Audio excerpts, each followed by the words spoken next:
So part 39 में मैं आ चुका कॉस्ट सेंटर के और एक एग्जांपल के साथ, जिसमें है paid wages of ₹15,000 by cash. Wages हमने पे किए हैं और वेजेस किसे पे किए? इन दो एम्प्लॉयज़ को पे किए हैं। यहाँ पे वेजेस मतलब आपने जो पे किए हैं ना, वो एक ही एम्प्लॉय को 15,000 नहीं भरे। तो यहाँ पे राज एम्प्लॉय आ रहा है जिसको 3,000 आपने पे किए है, और अनवी एम्प्लॉय जो है उनको 12,000 रुपये आपने पे किए। याद रखिए, तो इन दोनों का आपको पार्टीशन करना है, और पार्टीशन एक्सपेंसेस का हो रहा है यहाँ पे अगेन।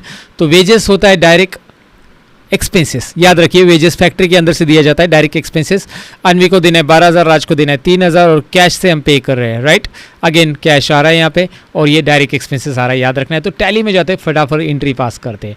पार्ट्स 37, 38 में जैसी चीज़ें की थी वैसी करने, लेकिन इस बार मैं आपको दिखा रहा हूँ कि मैं पहले से कॉस्ट सेंटर नहीं बना रहा हूँ, इसलिए मैंने ये पार्ट बनाया। पहले से कॉस्ट सेंटर कोई नहीं बनाया, कॉस्ट कैटेगरी भी नहीं बनाया, मैं डायरेक्टली पेमेंट वाउचर में ही एंट्री पास कर रहा हूँ। इसके लिए ये एग्जांपल मैंने यहाँ पे लिया है।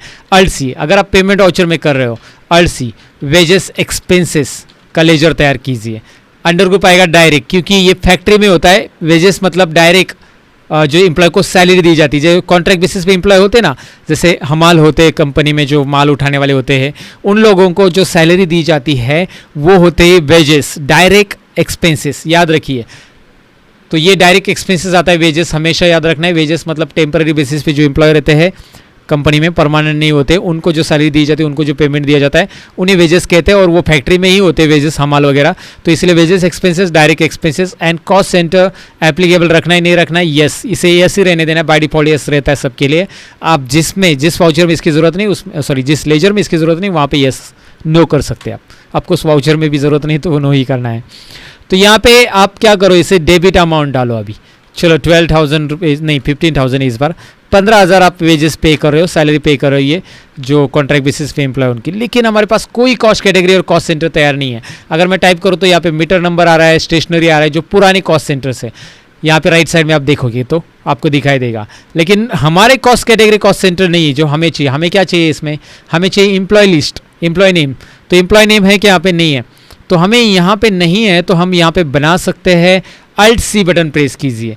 अल्ट सी जैसे आप प्रेस करते हो, यहाँ पे देखिए कॉस्ट कैटेगरी क्रिएशन आ रहा है, राइट। देखिए मैं पढ़ रहा हूँ, कॉस्ट कैटेगरी क्रिएशन। अब यहाँ पे आप अल्ट सी प्रेस करके आने के बाद यहाँ पे आपको टाइप करना है कॉस्ट कैटेगरी का नाम, एम्प्लॉय नेम, जो भी एम्प्लॉयज़ है, एम्प्लॉयज़ नेम ऐसा लिख सकते हैं आप। यहाँ पे इसे एक्सेप्ट करना है, इतना एक कॉस्ट कैटेगरी लिख दिया। अब इस कॉस्ट कैटेगरी के अंदर जैसे ही आप आओगे, इसमें कॉस्ट सेंटर भी तो नहीं है हमारे पास। ये देखिए कॉस्ट सेंटर की लिस्ट राइट साइड में नहीं आ रही, तो दोबारा अल्ट सी करने के बाद यहाँ पे एक नोटिस कीजिए। अब यार इसके लिए मैं ये पार्ट बता रहा हूँ, आप यहाँ पे डायरेक्टली कॉस्ट सेंटर मत बनाओ, कॉस्ट कैटेगरी बैक स्पेस करो। पहले कॉस्ट कैटेगरी मीटर नंबर है, उसकी जगह आप EM टाइप करके एम्प्लॉय नेम सिलेक्ट करो। ये ज़रूरी है क्योंकि यहाँ पे ओल्ड कॉस्ट कैटेगरी दिखा रहा था वो, तो हमें लेना है उसमें न्यू कॉस्ट कैटेगरी जो हमारी ऑलरेडी हमने बनाई है, एम्प्लॉय नेम करके। ये देखिए, राइट।